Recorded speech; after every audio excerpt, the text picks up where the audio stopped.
السلام علیکم ویورز.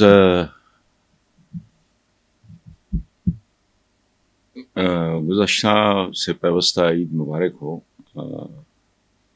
آج 3 خبریں ہیں اور تینوں ہی ناپسندیدہ، لیکن کیا کریں، اس ملک میں کوئی پسندیدہ، کوئی خوبصورت، کوئی سکون دینے والی خبر تو اب ڈھونڈنے سے بھی نہیں ملتی. پورے ملک میں جو انتہا کی خوفناک گرمی ہے اس میں کوئی شک نہیں. کے پی کے میں 12 کی بجائے 18 سے 22 گھنٹے لوڈ شیڈنگ. تو وزیر اعلیٰ نے نہ صرف بجلی بحال کرنے وہ خود گریڈ اسٹیشن پہنچ گئے، بلکہ انہوں نے وفاق کو دھمکی بھی دی. اب یہ سلسلہ دھمکیوں سے شروع ہوا ہے، یہ کہاں جا کے رکے گا میں نہیں جانتا. اور کہا انہوں نے یہ ہے کہ اگر 12 گھنٹے سے زائد لوڈ شیڈنگ ہوئی تو وفاقی حکومت کو دھکے دے کر نکال دیں گے. اس کا سلیس زبان میں ترجمہ کرتے ہوئے میری زبان لڑکھڑا رہی ہے. وفاق کو دھکے دے کے نکال دیں گے. دوسری طرف صورتحال یہ ہے کہ چیف منسٹر کا یہ جو رد عمل ہے وہ شاید ان کے شایان شان نہ ہو، بضرورت زیادہ مناسب نہ ہو، لیکن اس بات کو کوئی نہیں جھٹلا سکتا کہ دوسرے صوبوں سے زیادہ لوڈ شیڈنگ ہو رہی ہے کے پی کے میں. اور اس سے اس بات کو تقویت مل رہی ہے کہ ایسا اس لیے ہو رہا ہے، لوگوں کو اس لیے سزا دی جا رہی ہے کہ انہوں نے پی ٹی آئی کو انشور کیا کہ حکومت ان کی ہو. تو میرا ایک جملہ ہے کہ میرے کالمز میں چھپا ہوا ہے اور وہ ایک زمانے میں بڑا وہ وائرل ہوا کہ اس ملک میں اگر تم کچھ نہیں کر سکتے، تم اس ملک کے وسائل پہ کچھ ڈاکو مخصوص قسم کے مافیاز قابض ہیں، اگر تم اور کچھ نہیں کر سکتے تو بھوک برابر بانٹ دو. اب اس ملک کی 90% اکثریت اس طرح کی ہے، 90 سے بھی زیادہ، کہ وہ جو کہتے ہیں نا کہ 2 بوندیں ساون کی، برسات کی 2 بوندیں ایک سی پی میں گرتی ہے اور موتی بن جاتی ہے، باقی ساری گندے پانی میں، اس گندے نظام کے گندے غلیظ پانی میں گر کے وہ گندگی میں تبدیل ہو جاتی ہیں. یہ حال ہے پریکٹیکلی اس ملک کا. جس طرح بھوک برابر تقسیم کر لی جائے تو شاید اس تفرید کا شکار ہونے والے لوگوں میں کچھ کمی آئے. تو لوڈ شیڈنگ، یہ میں ایک پنجابی کے نجیب الطرفین پنجابی ہونے کے ناطے میں یہ بات کر رہا ہوں، پنجاب میں رہتے ہوئے یہ بات کر رہا ہوں کہ برابر بانٹ لو بھائی. اگر یہ اذیت، یہ ظلم پاکستانیوں پہ ہونا ہی ہے تو برابر کی شرکت کرتے ہیں آپس میں. یہ اس طرح کی ڈنڈی مارنا، یہ اس کے نتائج نہ جانے کون کون سی صورتوں میں نکل سکتے ہیں، میں نہیں جانتا.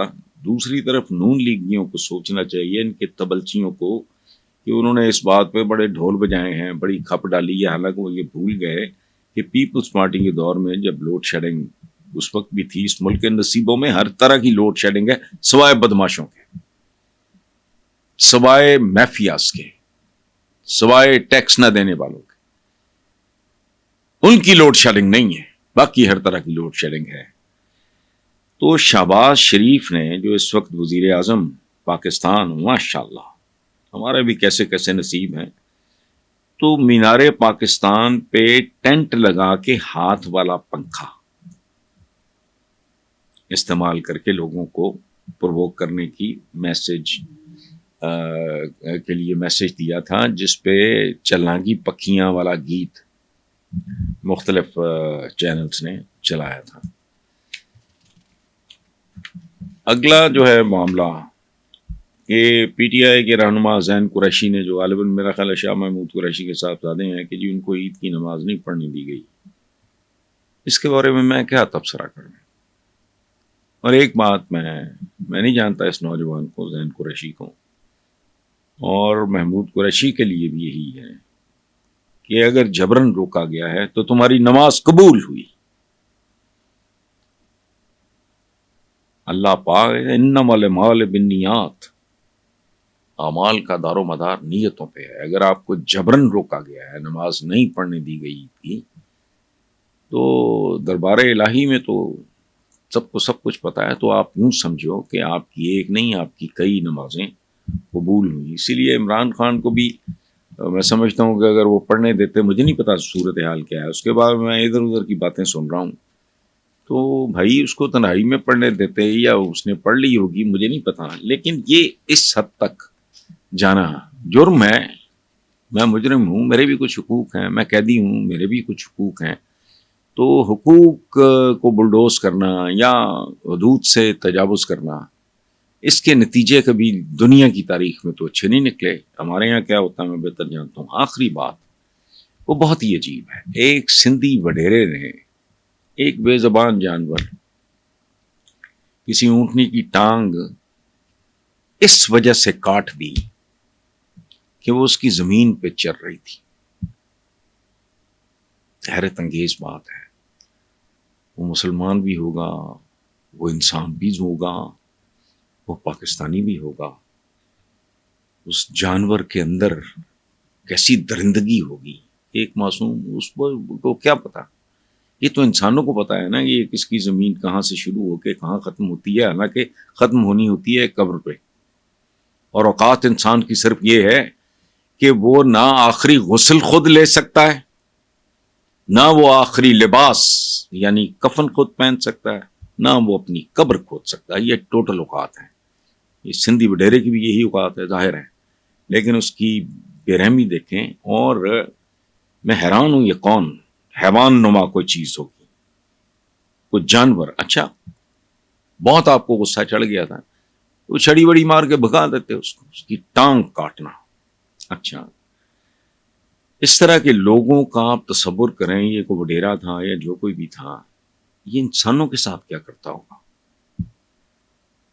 یہ پورے پاکستان کی داستان ہے. لیکن وہاں چونکہ یہ کام انتہا پہ ہیں، وہاں لینڈ ریفارمز کا ڈھنڈورا تو پیٹا تھا ذوالفقار علی بھٹو نے. اس ملک میں لینڈ ریفارمز ہوئی نہیں. آج بھی کہا یہ جاتا ہے کہ زرعی زمین پاکستان کی جو 22% ہے وہ تقریباً 1% لوگوں کے پاس ہے. اچھا اسلام ایک ایسا دین ہے جس میں انسانوں کے ساتھ تو چھوڑو، شرم بھی نہیں آتی ہمیں. خدا کی قسم ان باتوں کا ذکر کرتے ہوئے زبان لڑکھڑاتی ہے میرے جیسے آدمی کی. حالانکہ میرا کوئی لینا دینا نہیں، میں 2-3 مہینے اپنے بیسمنٹ سے نہیں نکلتا. تو امت کن کی ہیں ہم؟ جنہوں نے جناب امیر حمزہ کی شہادت کے بعد ان کی ڈیڈ باڈی کے ساتھ جو کیا، رسول کریم آنسوؤں کے ساتھ روئے تھے. چونکہ کہنے میں رشتہ تھا چچا بھتیجے کا، تھے وہ دوستوں کی طرح. چونکہ دونوں کے والد جو تھے ان کی براتیں اکٹھی گئی تھیں، تو دونوں کی عمروں میں بہت کم فرق تھا. اور امیر حمزہ شیر تھے اپنے وقت کے، بہت دلیر آدمی. لیکن اس کی کمینگی دیکھیں اس عورت کی، ہند اس کا شوہر. یہ ہند وہی ہے جو یزید کی دادی، ابو سفیان کی بیوی، امیر معاویہ کی والدہ اور یزید کی دادی. حضور نے کیا کیا فتح مکہ پہ؟ یہ وہ لوگ تھے جنہوں نے حضور کو بہت اذیتیں دی تھیں، ان کو معاف کر دیا. معافی ہمارے اندر ہے ہی نہیں. معصوم جانور کے لیے نہیں ہے تو دشمن کے لیے کیا ہوگی. ہمارے یہاں حکم یہ ہے کہ جانور کے چارے کا، پانی کا خیال کرو، اس کی بساط سے زیادہ اس پہ بوجھ نہ ڈالو. یہاں تک کہ چھڑی مارنے سے بھی منع کیا ہے، جانور کو اذیت ہوگی. اور ایک عجیب بات کہ جو اللہ کی راہ میں قربانی دی جاتی ہے اس کے بارے میں کہ تیز دھار، تاکہ اس کو کم سے کم جانور کو تکلیف ہو. اچھا، اب